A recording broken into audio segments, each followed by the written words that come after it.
Hello and welcome to Comic Books This Week with Dr. Stanford Carpenter and myself, Hannibal Tabu, head comics reviewer at Bleeding Cool. We're here on Fridays at, he says it's 2:30 p.m. CST, but how would I know? Talking about comic books and things that went on this week. But this week, Stanford had a special experience that was a little beyond our regular comic book output. You were at C2E2, is that correct, Stanford? Yep, I'm going to all the plague ships. I went to I followed up Comic-Con special edition with C2E2. I gotta give Reed Pop a little bit of credit. I think they did as good of a job as you could do, given the pandemic. One thing that was interesting is that the folks over at Graham Crackers helped me out. So shout out to John Robinson. He'd always said if you don't have a talk and you need to come, I'll help you out with a ticket. So he got me in, and I had a chance to talk with him about the vendor side of things. Mm-hmm. I also spent a lot of time with Victor Dandridge over in Artist Alley, again talking more about the vendor side of things. Yep, I mean, there's nothing cooler than being able to be around good people. I mean, don't tell anyone that I said that they're good people, but being rich is pretty cool. I've heard that's pretty cool. Yeah, that's cool too. But I'd still rather have good people than be rich and be around shitty people. So here's what was interesting. Like day one, Friday, it was deader than a normal Friday. One thing they did that was really interesting when you entered. There were multiple places that you had to go through where you had to prove your vaccination status, and if you didn't prove your vaccination status, you couldn't get a green wristband. If you didn't have the green wristband, didn't matter what else you did, they wouldn't let you in. And then after that, after you went to those places, then you would get your badge. And so they did. So just like Comic-Con, they did a good job of making sure that everybody on there had at least provided them some sort of proof of vaccination status. What I liked about what Reed Pop did was like you didn't walk up and there's like one, there were like one or two tables to show your vaccination status. There was like 8 of them across from one another. Right on. So and they were very good about making you show not just your vaccination card, but your ID, and making sure they matched. And then they usually ask you to pull down your masks just to make sure you matched up, right? So I thought that they were really doing their part in that respect. The other thing is that like Comic-Con Special Edition, they also had no carpet, so it sounded like there were a lot more people there than it usually sounds like, because usually when you're there, they have the red carpet out there, right? What they did was they significantly increased the size of the walkways, and they left certain areas blank. The areas that usually get Marvel and DC, those spots for basically Biggins booths, pavilions, yeah. They left those things open. They just let it open, they just let, so that when you walked in, you weren't immediately jumping into things. So you had almost like a nice open area that you step into before you go into the vending. Like an antechamber. So that did a good job of spreading things out. And what was interesting is that I could see that they were using all the space, right? Like they usually do. But what was interesting is that I was talking with John over at Graham Crackers. He said, yeah, they're down 100 vendors. So they had 100 vendors less than they usually have. How many do they normally have? I don't know what the actual numbers for what they normally have, but I thought that's why I go with the down 100. I mean, but I'm bringing that up as an indication of how much more spread out they allowed it to be. Got it. And you can kind of feel it when you were there. Artist Alley had, what was nice is Artist Alley had had like double wide walkways, or maybe 1.5 times walkways, right? So again, I never felt like I was like bumping up against people when I was there. The traffic moved pretty well. The vending was pretty solid. One thing they came through on, which I thought was really nice, was I really liked their Artist Alley. Why? I think that Well, it's who they get, right? Like they had a really interesting mix of like well-established people and people who are still in the up and coming category, right? Okay. So like Victor Dandridge was literally in the same aisle as Chris Claremont. That's great. you know and I thought that that actually made it better. I mean, it was funny, and it was nice to actually see Chris Claremont in an artist alley. I like that C2E2 has done a good job of like cultivating a really solid artist alley experience, where they're even able to get a couple of the big names to have a spot there. Right. Now it was interesting to see how people were managing it.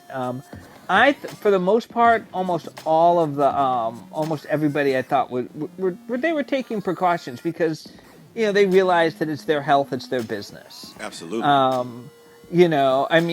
What Chris Claremont did was he actually had a little section, a little space next to him, so if people wanted to get a selfie, they could step into the space next to him, but they couldn't cross into his space. Smart.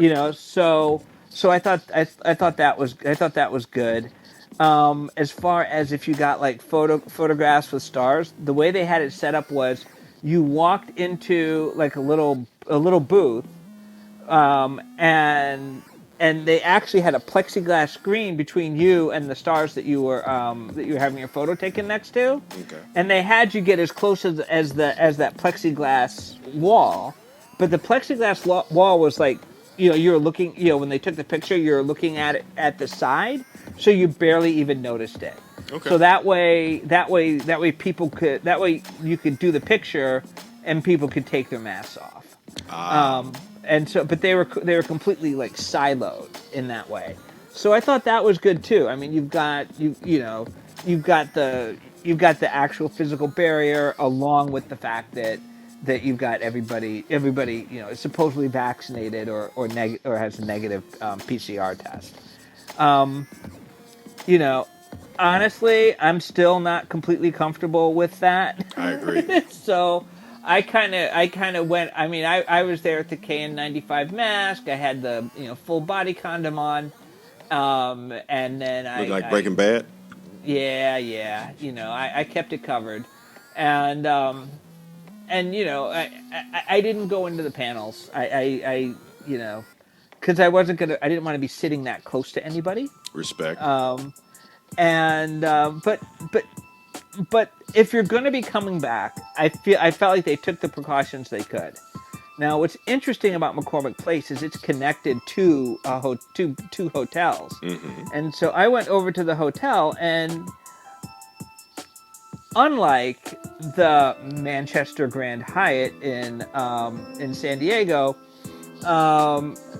they actually did make sure people were married. They got people to wear their masks in the lobby. Yeah. Now the problem is that they do have a bar area where people got to take their masks off to drink, and that's where they kill you. Alcohol makes such good decisions. Yeah. Yeah, so they liquor you up and kill you. It was. I'm going to say, all in all, like I said, I thought that they did what they could. I think that people haven't really quite figured out how to handle the bar area. But at least there was a hotel that had at least set a tone that people were supposed to be wearing their masks when they're in the lobby and when they were getting on the elevators. That's a start.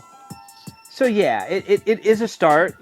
I think that the other thing that has got people really on their P's and Q's is what happened to what happened in the press as far as New York anime. Yeah, that had a lot of people sweating, myself included. Yeah, I mean, the way MSNBC had somebody planted out in front of the Javits Center talking about New York anime. We're talking weeks afterwards, just like, and can you believe they had an anime convention here? And then they actually managed to get one of the people who got COVID at the anime convention to come on to actually come on and talk about his experiences. And you could tell the guy was trying to downplay and be like, oh, they took all the precautions. We had our masks on most of the time. But then he did kind of let it slip that that like he's like that when they walked in, they would flash their cards as they were walking, and people weren't really checking the cards. Mm-hmm. You know, and I'm like, okay, so that's how they tried to kill you, and you're still loyal. All right, you're stupid. I mean, you know how people are. I know, but for me, if you try to kill me, I don't like you no more. Oh, I guess it's good you never found out then. And Anyway. and I might say really bad things about you on a podcast or Manchester Grand Hyatt, you know, and I may bring you up by name a lot. Can't wait to see that Yelp review. Oh, I did give them that review, and now they're trying to reach me. I bet. Yeah. Yelp is the way to do it. Yelp is modern internet terrorism, totally. This is comic books this week. We talked about C2E2, but let's talk about the actual comic books from this week. What would you like to discuss that came out in our output this week? Well, I'm going to say first of all, one thing to note about the output is not much DC came out that wasn't Batman. Well, yeah, like I said, a few weeks ago, I counted they had like 11 Batman titles. So yeah, they're Batmaning harder than anybody ever Batmans. Well, there just wasn't. I mean, I'm going to say this going in. I didn't really pay that much attention to DC because there just weren't very many books. Mm-hmm. But let's start off with Marvel. They're still flooding the market. And flooding the market with what? Well, we're about to let you know. There we go.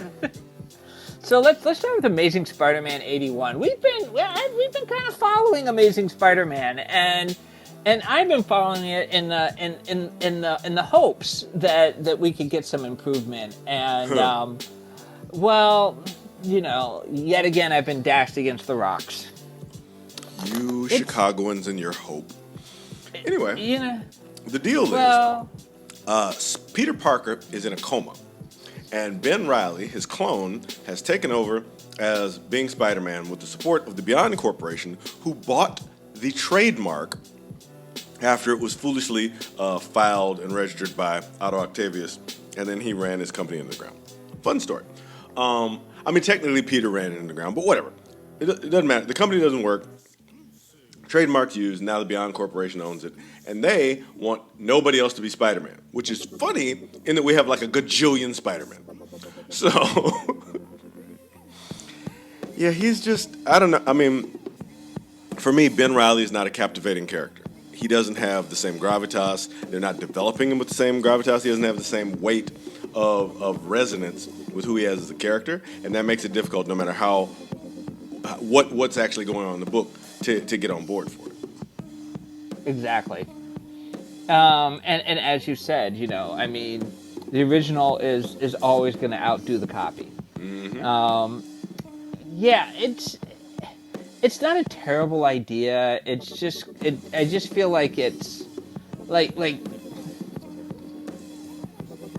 they're giving us a one-trick pony and trying to tell us we're getting 5. Yeah, that's true. And when you go see a one-trick pony, you go in, you sit down, you see the trick, and then you go. They're not letting us leave. I don't think you need to sit down to see this trick, but okay. It's a fast enough trick that you can, you know, it can be SRO. Yeah, there's.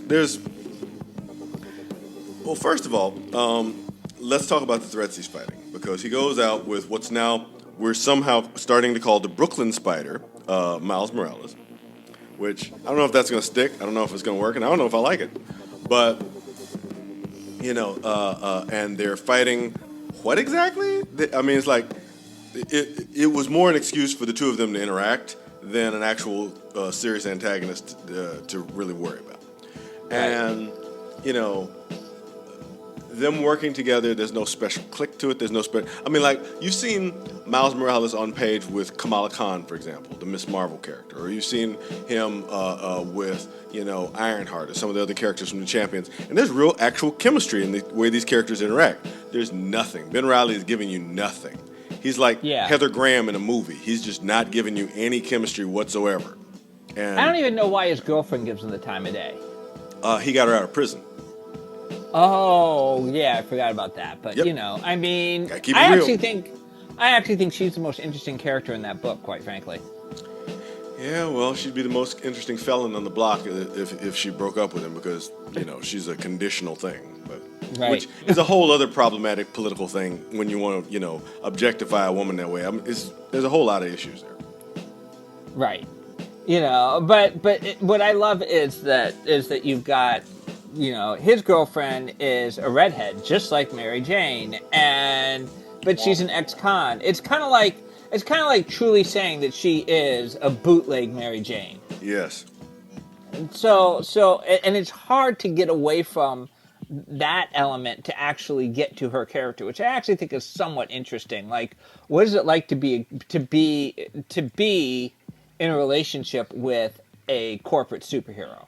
And even the whole corporate superhero thing, which I think is the more interesting part about this, it's just not being done in a way that totally works for me. Exactly. Kurt Busiek's Power Company covered a lot of this ground with much greater detail and much greater nuance than what's happening here. Yeah. Well, and what they need to do is they also need to make us feel like they need to give us good guys in the corporation. Yeah, because like there aren't any. The corporation's bad. Right. Make the corporation be filled with conflicted people or people who are trying to work well. I mean, look, an evil corporate Republican is not a good story. I mean, it's a good story is someone who's conflicted, someone who's in there trying not to do evil, but caught up in it anyway, right? Like there's just so much they could do with a little bit of nuance in that story that they just pass up in favor of being uninteresting. Yeah, and conversely, you could also go the Joe Casey route with Wildcats 3.0, where the corporation itself is the hero. And the operatives it feels are just like, it's web shooters or it's S.H.I.E.L.D. or whatever that it throws at people. Right. There's a lot of room to do a lot of things that are not being done. And when I'm looking at this, my brain keeps saying, why? Why am I doing this? Why am I reading Ben Reilly? Why is he here? What good is this doing anybody? Why, Peter Parker has so many friends and he's in a coma? Really? Nobody thought to give, Steve Strange, who clearly had a lot of colleagues from his time as a physician, or Iron Man, who's brought himself back from the dead, creeping on 4 or 5 times. I'm just saying, pick up a phone. What about Henry Pym, who seems to be able to put anything back together but himself? Well, Henry Pym, he went bad and turned into half Ultron, so you definitely don't call him. Definitely don't call him. Henry Pym will still help a brother out. I mean, Henry Pym just tried to kill the whole world, literally last year. Yeah, but that's Henry Pym. One minute he's beating his wife, the next minute he's...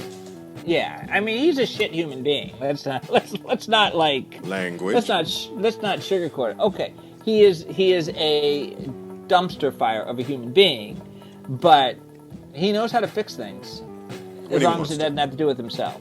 But that notwithstanding, yeah, there's a lot of calls that could have been made, and they're not being made. Even to Riri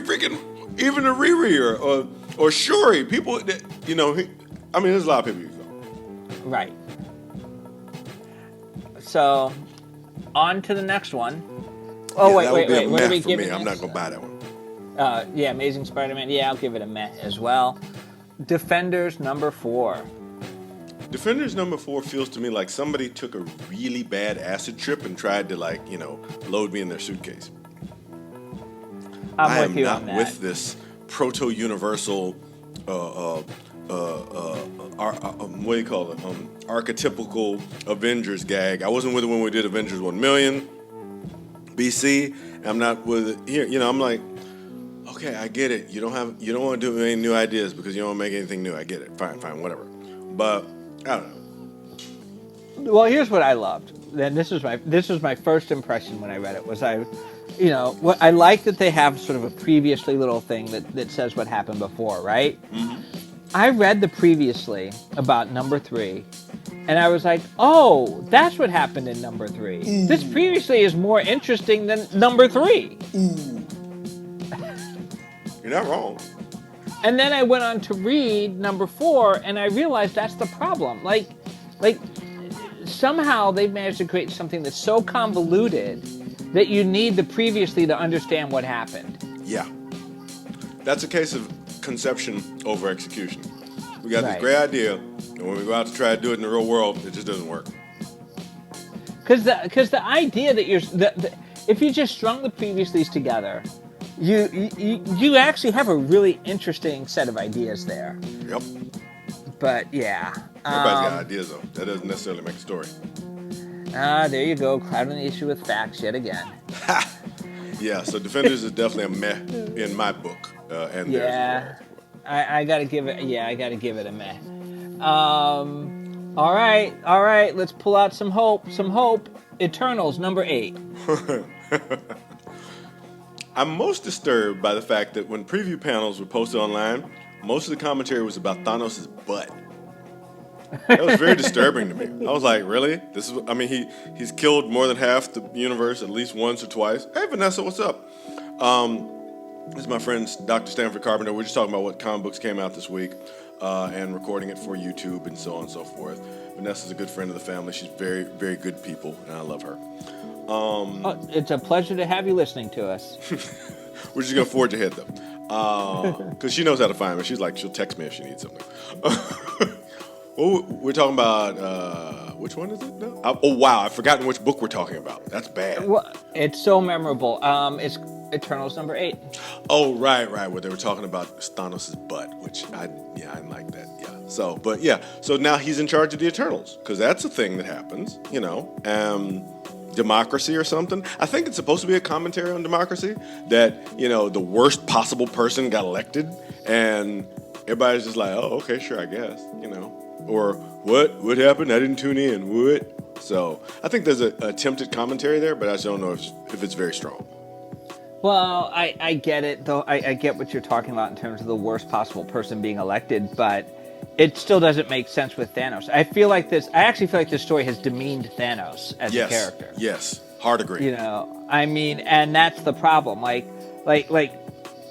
Thanos should be doing more. Instead, he's got a bootleg body, and now he's just kind of been sucked into the Eternals machine in such a way that he's less than he was before. Yep. And I'm wondering why I'm reading this, which is unfortunate, right? I mean, there are a lot of great and big concepts in the Eternals, but they've been so leaning on the concept that they introduced with whenever an Eternal is resurrected, a human dies. Yep. First of all, that's not a concept that's original to the Eternals, and to be beating down on it so hard, doubling down constantly, what it does is it makes me wonder what type of story I'm reading. It doesn't feel like an Eternal story. Yeah, they're trying to make some sense of the Eternals, why they're here, what they're doing, but this is a case where conception is wrong. That the foundation of this story, the idea that you need to put in this Sturm and Drang and drama about the Eternals, trying to figure out change for the first time in millennia, because finding out what they actually are and how they actually work. I mean, the movie, it's a riff on what was done in the movie, and that's why we're reading this comic book, because the movie's still fairly recent in people's minds, but it doesn't hit the points nearly as well. It doesn't make the characters nearly as charismatic. Druig people latched on his character despite the fact he had like 2 lines in the movie, because of the charisma that was put forth in those 2 lines, in the writing and in the acting. Here, there's none of that. Thanos, he just kind of walks around, I'm Thanos. It doesn't really do anything, as you say, for him or the story. And, this continual kind of, the best line in the book was, what's the name, where Icarus goes and tries to learn about fighting. He's like, teach me how to fight like I care about my life. And they say, you should have dodged that punch. He's like, tell me about this dodging. What's that? Tell me about that. And that was an interesting character beat that I enjoyed a little bit. But overall, I felt that there were a lot of weaknesses in the work that did not stand up. I completely agree. I feel like you're right, that every character in there that we've seen in the movie version is more interesting. Yeah. Which means that having seen the movie makes you less likely to read this book. Which is a problem. That's a big problem for the book. Yeah, I agree. Hard agree. Yeah. And they've taken characters from the movie and put them together, Thanos and the Eternals, and I feel like the pieces are interesting, but ultimately what they put together just doesn't work. Less than the sum of his parts.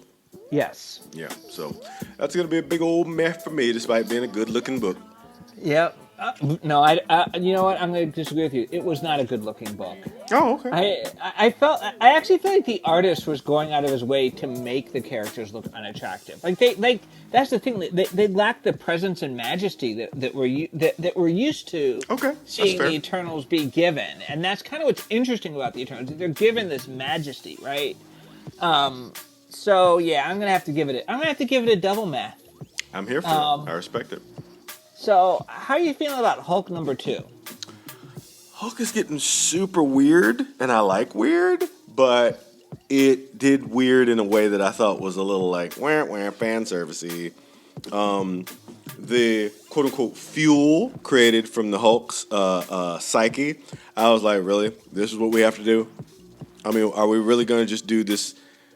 And it took up so much of the book. I get the idea that, this is another one where the core idea is, what if the Hulk was there to protect us from Banner? That's interesting, but the execution of it, less so. And, I feel like, especially because it looks like this book is going to borrow, kind of a little bit of a No Way Home riff, which, but not in an interesting new way. I don't see this popping off the page and making me think, oh, that's interesting. I need to see what's going on here. So, yeah. My problem with this book is actually my problem with the whole direction the Hulk has been going in the past couple of years, which is like the whole thing of Immortal Hulk. All of this trying to find this like deeper cosmic meaning to the Hulk I'm finding to be really uninteresting. Yeah. I feel like what it is that they're trying. I feel like I'm reading a story in which they're trying too hard to attach meaning to something, and this is coming from an academic whose job it is to do that type of stuff, right? Yeah. I mean, and so what's happening is I keep seeing these iterations of Hulk that are about reaching this depth, and then but I'm not seeing in the elements that originally made the Hulk the Hulk. Yeah. I think that the Hulk the Hulk is ultimately Dr. Jekyll and Mr. Hyde. Yep. And we've gotten so far away from that into the realm, and the Hulk was always a science-based character, and now he's becoming a mystical, magical character. Even in the Defenders, where like we have the four-headed version of the Hulk show up, right? It's like I mean, it's kind of like if I feel like it's as bizarre as if you had reimagined Iron Man as as a sorcerer, as the master of the mystic arts. Which they did. Right? They did that recently. It was Yeah. Right, but ultimately it doesn't work because it goes against the core of the character. Yeah. The core of Hulk is that he is all about science gone awry. Yeah, I mean, Hulk is a simple concept. The reason why kids everywhere latch onto the Hulk is not because of his deep pathos, not because of his relationship with his dad, not because of the military-industrial complex. They latch on for two words: Hulk smash. That's a message that gets across all demographics and is very easily understood. The problem with it, and this is something that the movies figured out, is that if you have your main character, his number one job is property damage, then you have to explain that and the damage that it does to actual people's lives. If you have him as a peripheral character, a support character, then you have less of that problem. Yep. The movies figured that out. The comics, however, having to maintain the trademarks and whatnot, have a much different job. They have to keep the Hulk front and center in his own book for certain reasons that are business related. Sometimes that goes well, Peter David. Sometimes that goes less well, So here we are. Well, and I think but here you just touched on what makes it work. Like Peter David did play very much on the psychology of it all, right? And that's also Dr. Jekyll and Mr. Hyde. So again, we're back to, psychology is ultimately a social science, but it's still got science elements to it. Absolutely. And I think that this whole running away from science, it's not sitting well with me at all. Yeah, because they're trying to go a little super science, as in like the book Black Science by from Rick Remender at Image. They're trying to go with that kind of an approach, and I see the appeal of it, but strapping metal on the Hulk's head and making him into spaceship Hulk, flown by Banner's personality and fueled by the Hulk's rage. I guess. I mean, it's not. It's not a concept that really stands on its own as like, oh yeah, this makes total sense. You really have to like kind of think about it and say, does it though? Does this work? Yeah, and I don't feel like it does. Hard agree. So this is a You meh for know, me. yeah, we're back to meh yet again. Yeah, yeah. So, oh god, next victim. Miles Morales, Spider-Man 33. Glorp. What? Glorp. Yeah. Now I'm gonna say this. I have no idea what was going on with the character going around saying Glurp. I do. I'll tell you if you want. You're not gonna like it, Okay. but I know Yeah, it. yeah. Explain that one to me. Okay, so a few months ago, there was an evil AI called the Assessor that kidnapped Miles Morales to test him and to strip him of his superpowers and use him as a lab rat, right? And in doing so, it made a whole bunch of clones of him. Those clones escaped, went rogue, and tried to kill his family until one of them, called Shift, the kind of dumb hulking version of him, a clone of Miles, broke with him and wanted to actually be a part of his family, and because he has a cute little sister and couldn't kill the little sister or whatever, and switched sides and helped him defeat all the other clones. Miles stabilized Shift so he wouldn't die, because that's what the problem with all the clones were dying, they were burning out, and now he's got basically this kind of I guess sidekick, but he's nonverbal, so all he can say is Glorp, and he's got very limited understanding of how to do certain things. So yeah, that's the deal with Shift, who says Glorp. So basically, he's like Hulk Spider-Man. Yeah, this was from what they call the Miles Morales Clone Saga. Not that the Clone Saga went well that first time. Not that anybody was looking for another Clone Saga, but here we are. That's why I stick to Clone Wars personally. Well, I mean, if you're into good writing, I guess that's what you got to do. Yeah, well. I mean, look, I'm going to say this. I do think that that Miles Morales Spider-Man was much more interesting than Amazing Spider-Man. I think that I just think the character's inherently more interesting. Yeah. But yeah, I don't know if I could recommend someone read this.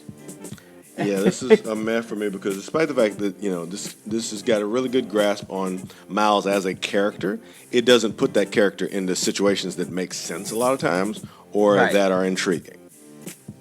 Yeah, pretty much. So, on to the thing, number 2. Walter Mosley's debut. Yeah, it is Walter Mosley's debut.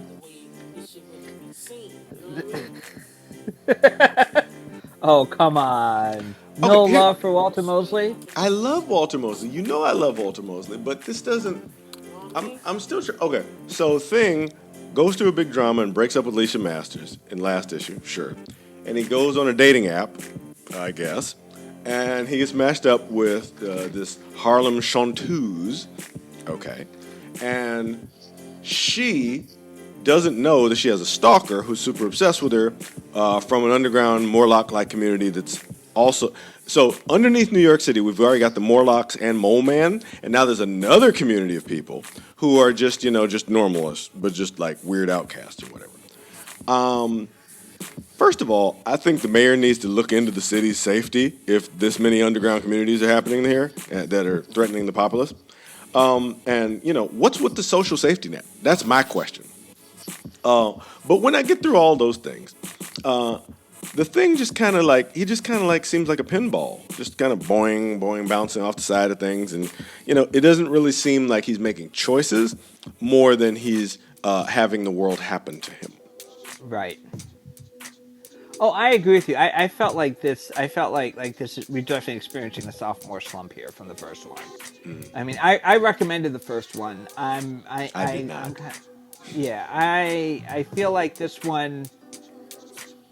I think that he did check the boxes in terms of in terms of finishing closing most of the doors that he opened.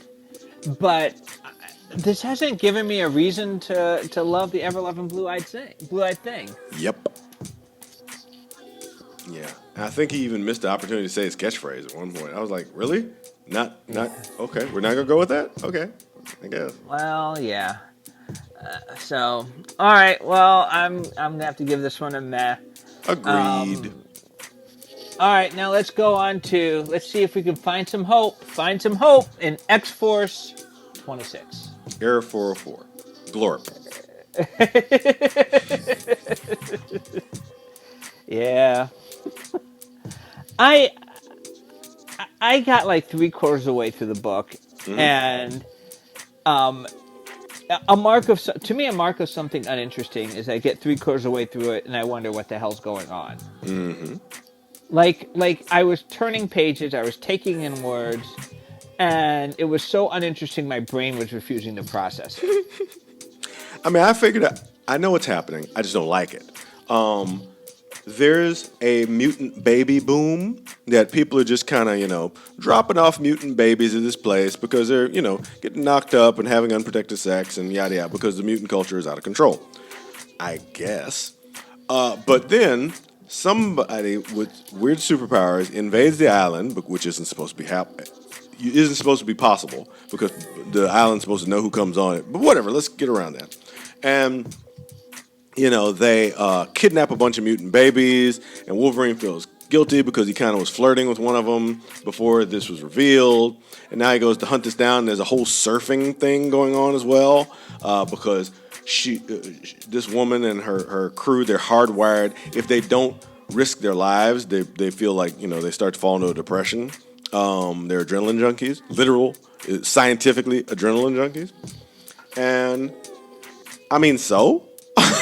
Yeah. Because, don't get me wrong, kidnapping babies is wrong, absolutely. But one, making babies and just dropping them off at a forest is also wrong. There's a lot of wrong to go around here. And Wolverine's Sturm and Drang over his guilt about wanting to sex up a adrenaline junkie surfer, it doesn't really, connect with the other actual problems that are going on. Well, and here's the other thing. It's like when you're talking about mutants, far be it for me to introduce a little bit of science here. Come on now. But in a population with a lot of mutations, it's going to be hard to find biologically compatible partners. Okay, we're going hard science. Okay. Now what could happen is you could also have a couple of mutants who when they do find their biological partner start giving birth to litters.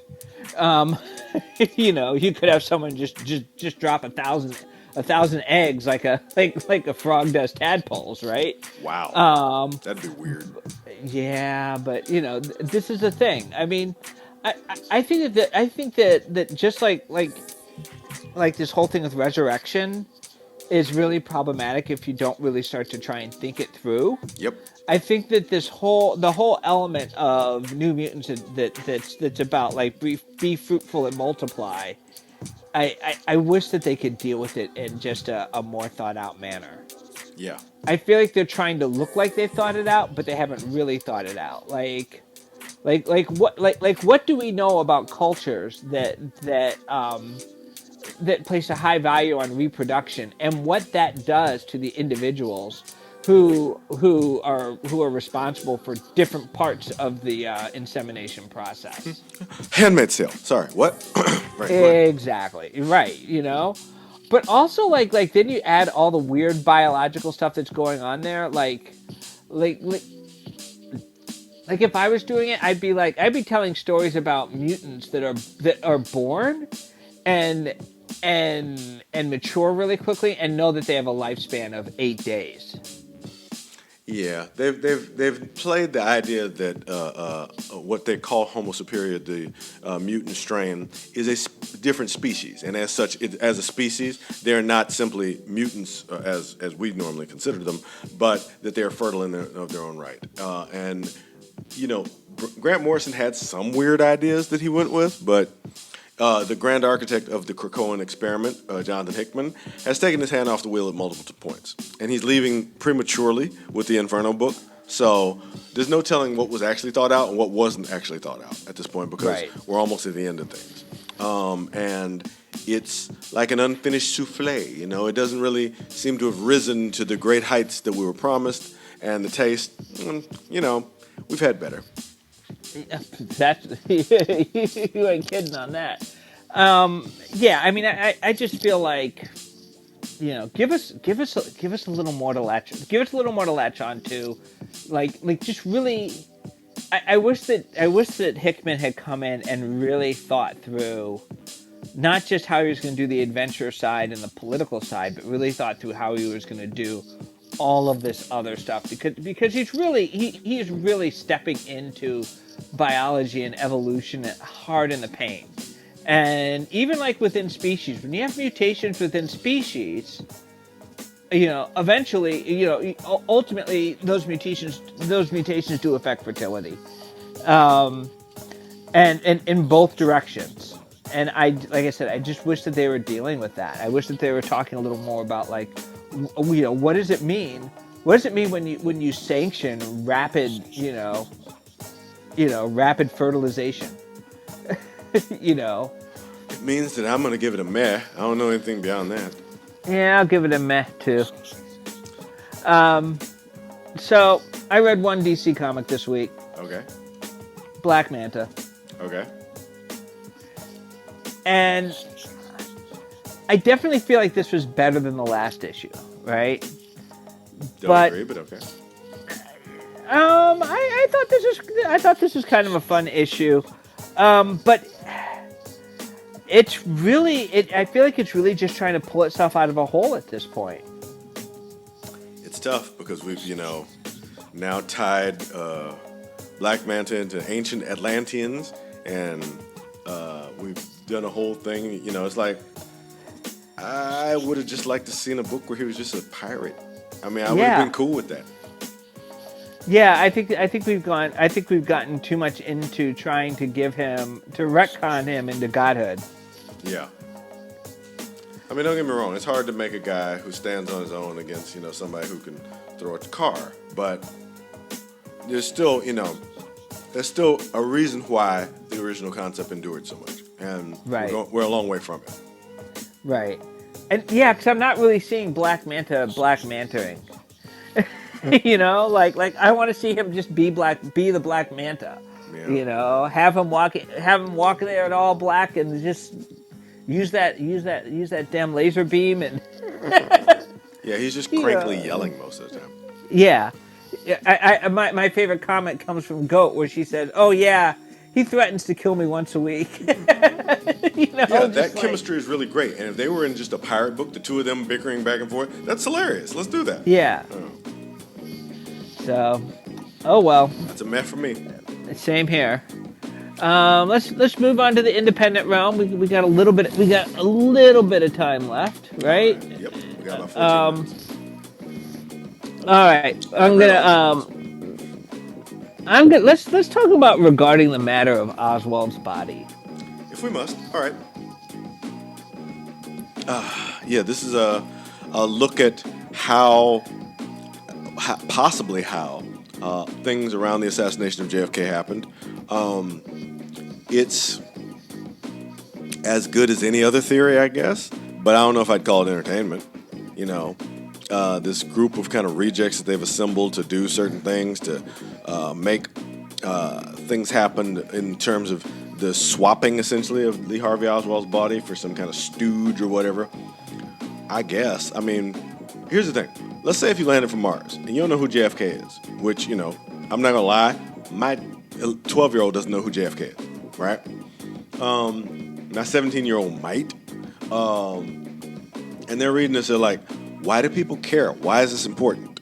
There's no context for it in story. There's no recognition. I don't even think they call him the president at certain points. So, this is just a weird period piece that counts on cultural cachet to do a lot of the heavy lifting for it. That's not done in the story. And I'm just not here for it. Well, I mean, here, just give me some time, uninterrupted time, to say all of the good things that can be said about this book.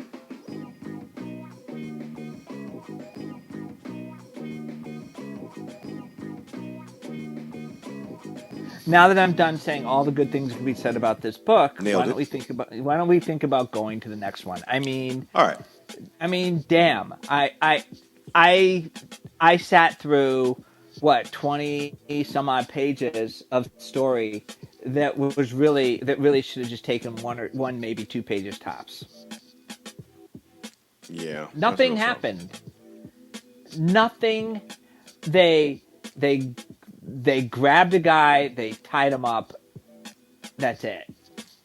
I think they shot him. Wow. Yeah, they were told to shoot him and they shot him.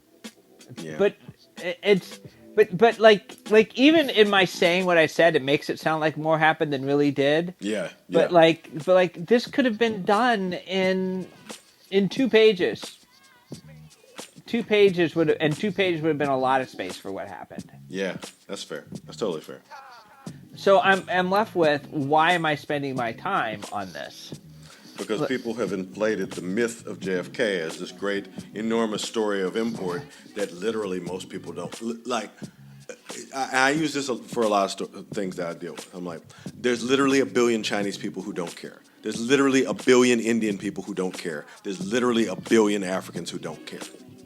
Right. So when I look at things like that, it's like, how can I make them care? How can I make this important? And this story doesn't do that. Right. I'm here's the thing. I care about JFK. This story made me not care. This story made me not care about JFK.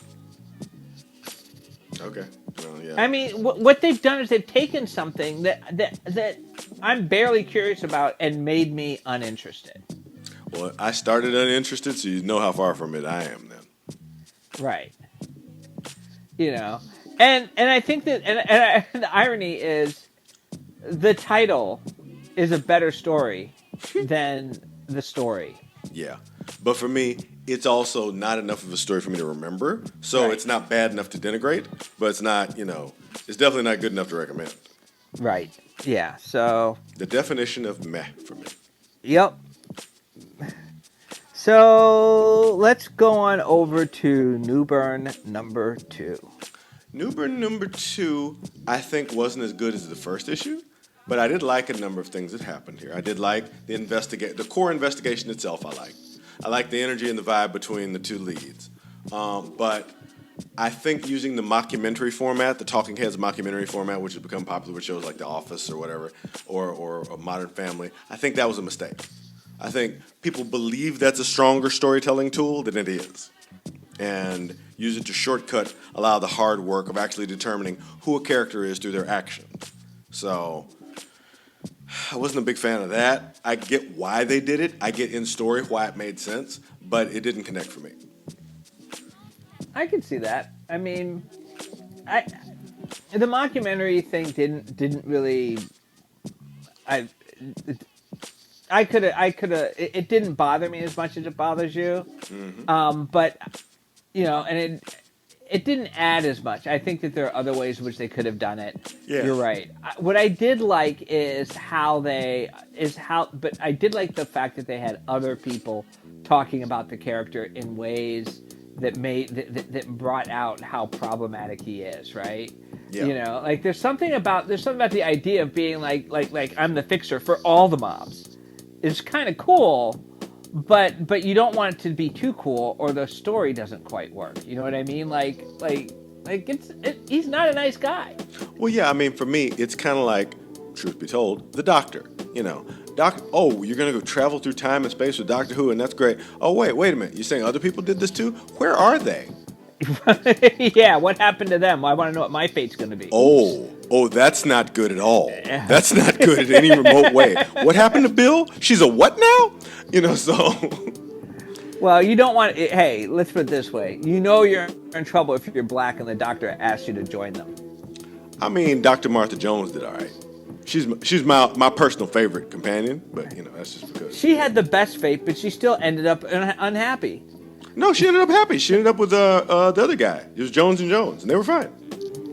Oh yeah, she ended up with a sexual predator. Sorry about that. Wait, he was a what?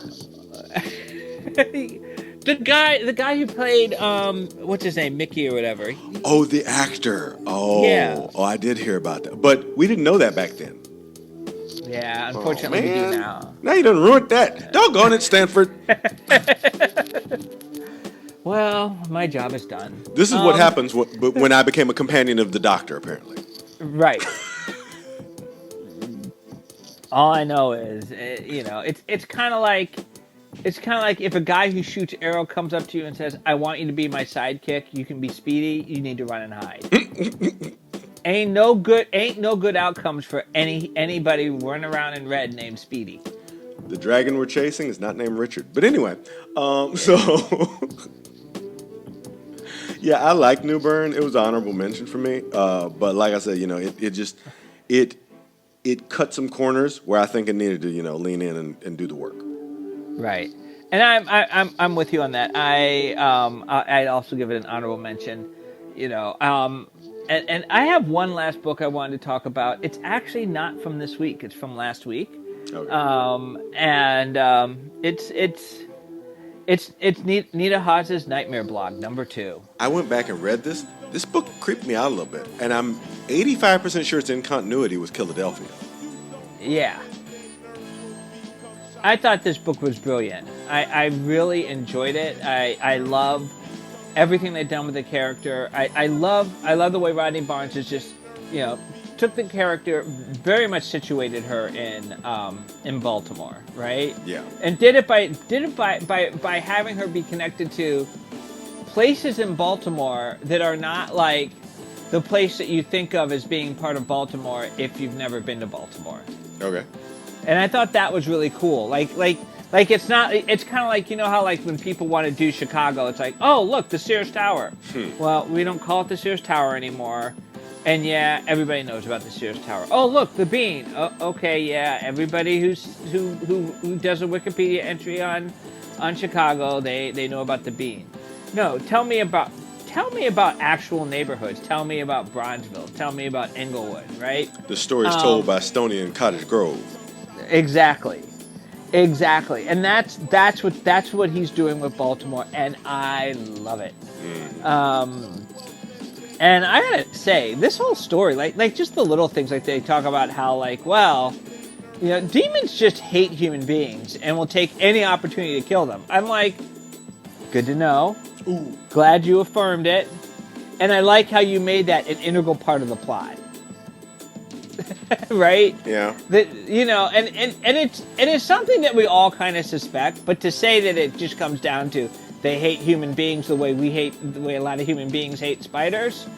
It actually added something to it in terms of, I'm not going to say how that manifests itself, but there's something about the way in which it manifests itself that actually makes it more interesting knowing that little fact. Yeah, I mean, honestly, I think this book, and Philadelphia as well, I believe, are done a disservice by the periodical format. I believe that these should be OGNs because, unlike, because first of all, I used to say I didn't like horror, but then I liked the Me You Love in the Dark, so I clearly liked something about horror. Right. But the information density and the way things are distributed in terms of the plot here, it's hard for me to connect with the material, and I believe I might be better off if I was able to binge it, as it were. I think the periodical format does a disservice to this work, and I've read lots of Rodney Barnes stuff I've liked. I've read some Rodney Barnes stuff that I wasn't so excited about, and I just think that he's building a kind of a black horror continuity here, but it's dropping it piecemeal, nickel and diming it, as the old folks used to say. I don't know if that's the right way to do it. I feel you on that. I definitely feel you on that. But I got to say, I still love this book. I'm happy you're happy. This is the book I'm gonna say you need to buy this book. Well, I'm glad that you say that. This is Comic Books This Week with Dr. Stanford Carpenter and myself, Hannibal Tabu. I am 3 weeks behind on getting these videos up, and I'm going to post these because I figured out that I could just do it much faster without a lot of the shenanigans I was doing.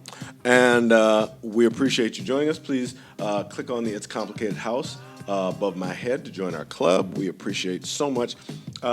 I was really quickly just going to run by Transformers number 38, which is doing kind of in the same way that we talked about Eternals. Excuse me. Ooh, had to sneeze there. I don't have COVID. Transformers 38 has a riff on the challenges of democracy and the worst possible people getting power. It's interesting because one side has a real win at all costs mentality, while the other side, gets distracted easily by minutia. And if this sounds familiar, it should. The metaphor is not very thick. I get what they're trying to do, but for me, a lot of things they're trying to do with, this creation of the rust worms and the challenges with the ecology of Cybertron falling apart and the energon shortage and all this, it's a distraction from the war. When you walk into a book like this, there's a central tenet, I believe, that should come across to you. Autobots wage their battle to destroy the evil forces of the Decepticons. Right. You don't get that because the Autobots are not necessarily all that good. And the Decepticons are not necessarily all that bad. They have a legitimate grief. They just may have taken it too far with the murder and the, whatever. Because they were being subjected to state-sanctioned violence. All of this complexity may be why, and confusion may be why, it sounds like I'm hearing that IDW is going to lose the Hasbro license. There's a lot going on here. I don't believe it's a lot to serve as a story. I don't believe it's a lot to serve as a franchise. And I, for one, who am a super soft target for Transformers books, I'm like, yeah, that's not it. That's not it, guys. That's not it. So my rating for it would be meh. Yeah, but I think right now there's a lot of. I think that people are trying too hard to do things that they don't quite know how to do. Yes, wrestling with reality and frankly losing. Right. And I think that I think we touched on it with Eternals, right? It's like trying too hard to do that metaphor for the previous administration, right? Yeah. To the point where they don't realize is that like the metaphor it's a great thing to insert, but these are the wrong characters to do it with. Yeah. Well, this was Comic Books This Week, and that was what went on. We'll see you next time. Dr. Stanford Carpenter and myself. It's @ITSKOMPLICATED. We've also moved the mix show that we do from Sunday nights at 11, so you can check that out online. We may put it on Clubhouse. It's hard to say what we'll do, But thank you for joining us, and we will definitely talk to you soon. Have a good one. All right, bye.